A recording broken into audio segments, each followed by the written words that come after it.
Madame, Monsieur, bonsoir. Bienvenue dans ce journal. Voici les titres de ce 10 décembre. Les transporteurs font grise mine et poussent un coup de gueule après la journée d'hier et le blocage de milliers de camions à cause de la neige tombée en Île-de-France. Une journée qui s'est soldée par d'importantes pertes financières pour ces entreprises. Google investit dans l'université de Tours et finance une partie du travail de numérisation des livres anciens du centre d'études de la Renaissance à hauteur de 50 000 $. Faire des gâteaux dans une librairie, c'est possible et c'est à la boîte à livres. Le chef Christophe Felder, qui vient de sortir un livre de pâtisserie, animait cet après-midi un atelier. 2 à 3 000 camions se sont retrouvés bloqués hier en Indre-et-Loire. Des poids lourds à qui l'on a interdit d'emprunter l'autoroute A10. Des transporteurs qui devaient se rendre en région parisienne, mais pas seulement. En fait, les autorités ont bloqué tout le monde, même les camions qui devaient juste faire quelques kilomètres. Un scandale pour ces entreprises qui dénoncent des pertes financières importantes. Julien Gauthier. Première conséquence des intempéries, la plus visible, ça glisse et les véhicules trinquent. Mais le principal souci de cette société de transport basée à la ville aux Dames sont les camions restés bloqués sur le bord de la route. La région lyonnaise il y a 2 semaines, Poitiers la semaine dernière, la région parisienne mercredi. Un cumul lourd à porter pour le gérant de l'entreprise.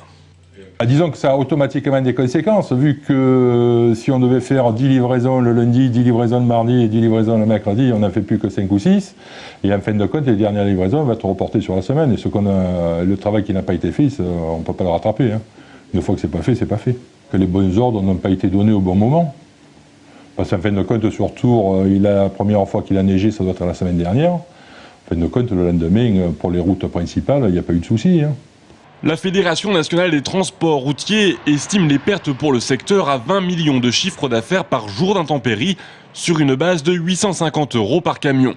Côté syndical, la CFDT notamment ne comprend pas la décision tardive de blocage en région parisienne et dénonce la responsabilité de l'État.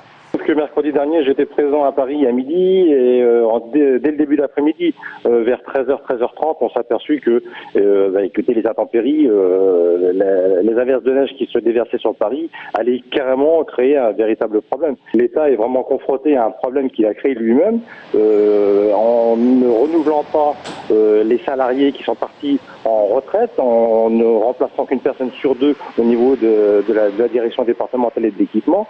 Là, on voit un petit peu, écoutez, le gouvernement récolte ce qu'ils ont semé. Entre hausse du prix du gasoil, la grève générale de novembre et les intempéries de décembre, à défaut de dégel des routes, c'est l'addition des pertes pour le secteur des transports routiers qui risque de s'avérer salée pour 2010. Et puis hier soir, un gendarme s'est fait renverser en tentant de réguler le trafic sur la 10 à hauteur de Parcé-Mêlée. Il s'agit d'un gendarme de la brigade motorisée de Loches. Le conducteur d'un 4x4 a quitté sa file et a traîné le militaire sur une vingtaine de mètres, lui occasionnant de multiples fractures. Le pronostic vital du gendarme, père de 2 enfants, n'est pas engagé. Le dépistage d'alcoolémie et de stupéfiants sur le conducteur s'est avéré négatif. Les perturbations continuent à la SNCF dues à une grève régionale. Seules les lignes Tours-Vierzon et Vierzon-Montluçon sont concernées. Renseignements au 0800 83 59 23. Google finance le centre d'études de la Renaissance de Tours, ou plus exactement la numérisation et l'indexation des livres anciens en possession de ce centre de recherche qui a obtenu une bourse de 50 000 $ du géant américain Félix Ségère.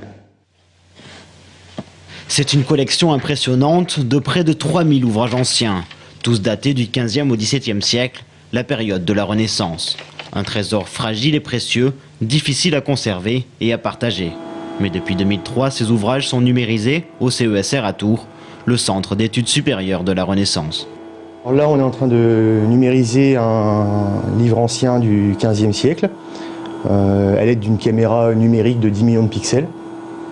Donc c'est une numérisation en mode page à page et un éclairage qui n'est pas persistant au moment de la numérisation et avec une lumière froide pour éviter tout dégagement de chaleur.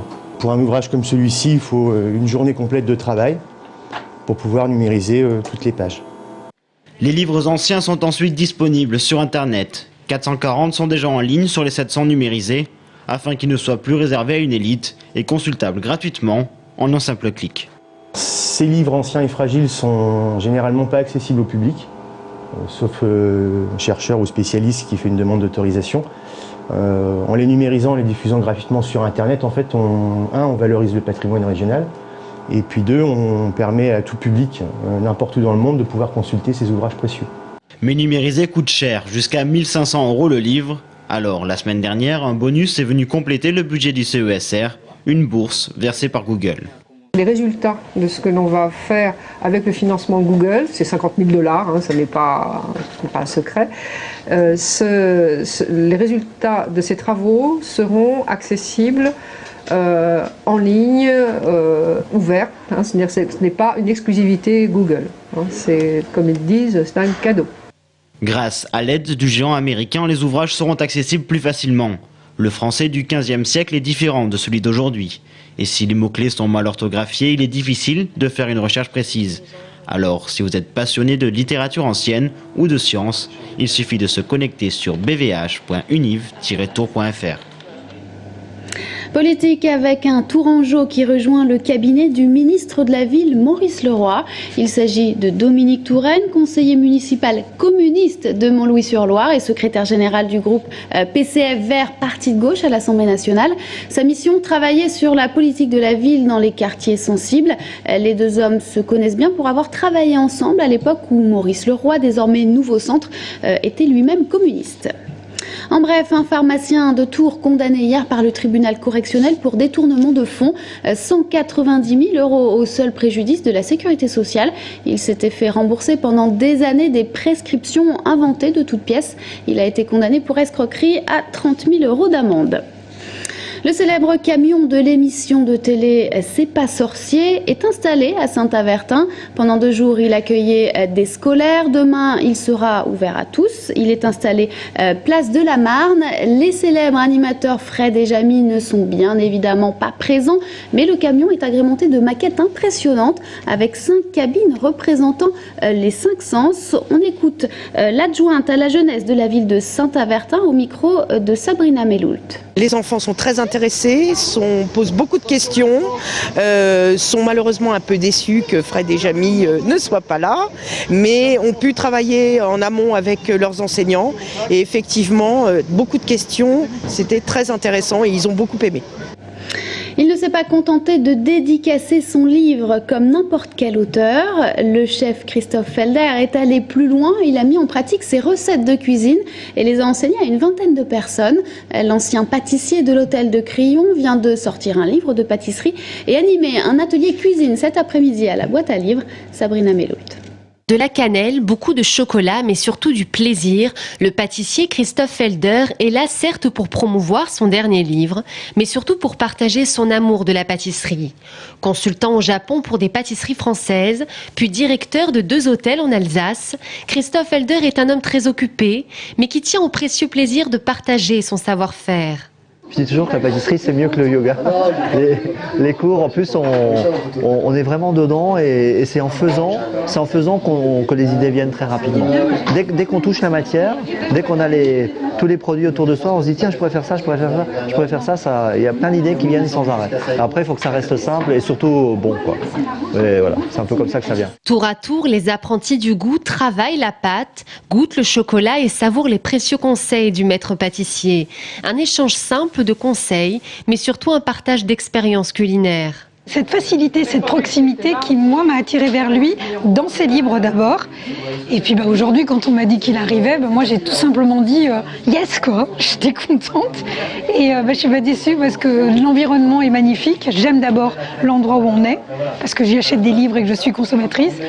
À plus forte raison, quand on m'offre une visite de Christophe Felder, c'est un gros gâteau et ce qu'on peut dire la grosse cerise sur ce gâteau que j'aime, quoi, vraiment.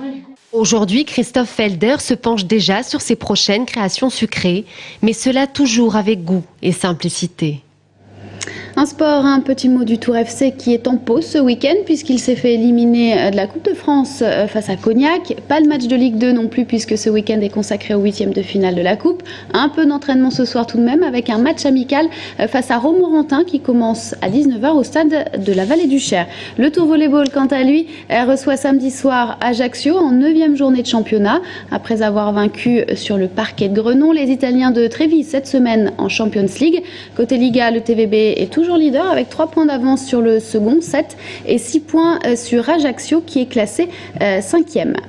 Il n'y a pas que du sport à regarder ce week-end, il y a aussi de la musique à écouter, du théâtre ou de la danse à apprécier. Voici votre agenda du week-end, il vous est présenté par Charlotte Prudhomme. C'est avec un ballet que l'on commence votre agenda du week-end. Ce soir à la Riche, la Pléiade accueille la compagnie de danse Alette et Gaïane. Elle vous proposera une version contemporaine et poétique de cet art sur de la musique de Bach. De la danse toujours avec un fest-noz organisé samedi soir à Saint-Cyr par l'association Mosaïque Bretz. Plusieurs groupes de musiciens bretons vous attendent pour danser sur leurs accordéons ou simplement pour vous régaler de leurs chants aux accents celtiques. Musique quand tu nous tiens. Depuis jeudi se déroule un festival de musique libre, ou plus précisément expérimentale. Jusqu'à dimanche au Petit Faucheux à Tours, vous pourrez vibrer au son d'artistes internationaux venus pour vous faire découvrir une autre utilisation des instruments que nous connaissons si bien. Concert tous les jours. Pour les gourmands et les curieux, rendez-vous ce week-end à Ballon-Miré pour célébrer un Noël scandinave. Fanfare, contes de Noël, lâcher de lanternes, chants, sketch, ateliers pour enfants. Et pour finir, laissez-vous entraîner dans une féerie nocturne en dégustant des produits du terroir. Cet été, ils ont joué à guichet fermé et ils reviennent pour 4 dates seulement.